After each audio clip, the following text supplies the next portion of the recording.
ಹೊಸಕೋಟೆ ತಾಲೂಕಿನ ಕಾಟೇರಮ್ಮ ದೇವಸ್ಥಾನ ಯಾರಿಗೆ ತಾನೇ ಗೊತ್ತಿಲ್ಲ ಹೇಳಿ.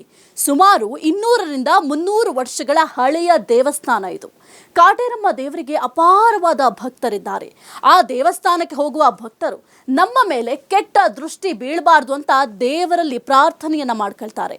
ಆದ್ರೆ ಕಾಟೇರಮ್ಮ ದೇವರ ಮೇಲೆ ದುಷ್ಟರ ಕಣ್ಣು ಬಿದ್ದಿದೆ. ಈಗ ದೇಗುಲವನ್ನೇ ಇಲ್ಲವಾಗಿಸಲು ಬಲಾಢ್ಯರು ಸಂಚನ್ನ ರೂಪಿಸ್ತಾ ಇದ್ದಾರೆ. ಒಂದು ಕಡೆ ಜನರಿಗೆ ಆಶ್ರಯ ಯೋಜನೆಯ ಸೈಟ್ಗಳು ಮಂಜೂರಾಗಿದೆ, ಮತ್ತೊಂದು ಕಡೆ ಗಣಿಗಾರಿಕೆಗೆ ಅನುಮತಿಯನ್ನ ಕೊಟ್ಟಿದ್ದಾರೆ.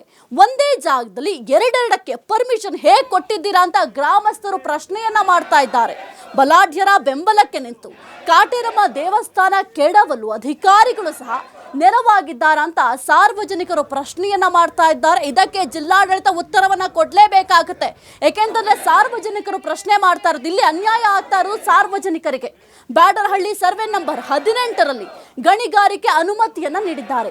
ಈ ಒಂದು ಗಣಿಗಾರಿಕೆ ಮಾಡಲಿಕ್ಕೆ ದೇಗುಲ ಅಡ್ಡಿಯಾಗಿದೆ, ಹಾಗಾಗಿ ಆ ಒಂದು ದೇವಸ್ಥಾನವನ್ನ ಧ್ವಂಸ ಮಾಡಬೇಕು ಅಂತ ದುರುಳರು ಪ್ಲಾನ್ ಅನ್ನ ಮಾಡ್ಕೊಂಡಿದ್ದಾರೆ. ಇಷ್ಟೆಲ್ಲ ಸಮಸ್ಯೆಗಳಾಗಿದೆ.